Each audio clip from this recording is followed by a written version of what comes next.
നമസ്കാരം സുഹൃത്തുക്കളെ, ഇത് നോക്കൂ. മലപ്പുറം ജില്ലയിലെ വണ്ടൂരിനടുത്തുള്ള മുണ്ട എന്ന സ്ഥലത്ത് ബ്രസീൽ ഫാൻസ് ഒരുക്കിയ ഫ്ലക്സ് ആണ് ഈ കാണുന്നത്. 2026 ലോകകപ്പ് മത്സരം നടക്കുന്ന മെക്സിക്കോ, കാനഡ, USA ബ്രസീൽ ഫാൻസും അർജന്റീന ഫാൻസും തമ്മിലുള്ള ഏറ്റവും നീളം കൂടിയ വേൾഡ് ഫ്ലക്സ് മത്സരം നടക്കുന്നത് ഇങ്ങ് കേരളത്തിലെ മലപ്പുറം ജില്ലയിലെ വണ്ടൂരിനടുത്തുള്ള മുണ്ട എന്ന സ്ഥലത്താണെന്നാണ് ഇവിടുത്തെ ഫുട്ബോൾ പ്രേമികൾ അവകാശപ്പെടുന്നത്. ഈ ഫ്ലക്സിന്റെ വലുപ്പം ഏകദേശം 800 അടിയുണ്ട് എന്നാണ് ഇവിടുത്തെ ബ്രസീൽ ആരാധകൻ പറഞ്ഞത്. ഇത് എത്ര അടിയുണ്ടെന്ന് നമ്മളെ ബ്രസീൽ ആരാധകനോട് നമ്മൾ ചോദിച്ചപ്പോൾ അടുത്ത് തന്നെ അർജന്റീനയുടെ ആരാധകൻ അവിടെ നിൽക്കുന്നുണ്ടായിരുന്നു. അപ്പൊ അദ്ദേഹം പറഞ്ഞത്, ഇദ്ദേഹം നുണ പറയാണ്, നമ്മുടെ അർജന്റീനയുടെ ഫ്ലക്സ് ആണ് ഇതിനും കൂടുതൽ എന്നാണ് അദ്ദേഹം പറഞ്ഞത്.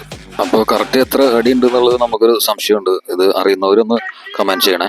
ഏതായാലും നമുക്ക് അർജന്റീനയുടെ ഫ്ലക്സും കൂടി ഒന്ന് കണ്ടു നോക്കാം.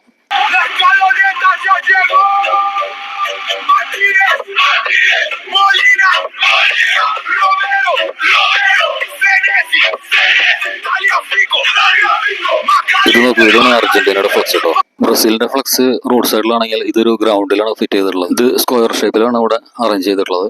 ഇത് ഏകദേശം 700 സ്ക്വയർ ഫീറ്റ് ഉണ്ടെന്നാണ് ഇവർ പറയുന്നത്. ഓരോ വിഭാഗത്തിന്റെയും ഏകദേശം 2 ലക്ഷത്തിന്റെ മേലെ എന്തായാലും ഒരു ഫ്ലക്സിന് ചെലവ് വന്നിട്ടുണ്ടാവും. ആദ്യം ബ്രസീൽ ഫാൻസ് ആണ് ഇവിടെ 400 സ്ക്വയർ ഫീറ്റിന്റെ ഉള്ളിൽ ബോർഡ് ഫിറ്റ് ചെയ്തത്.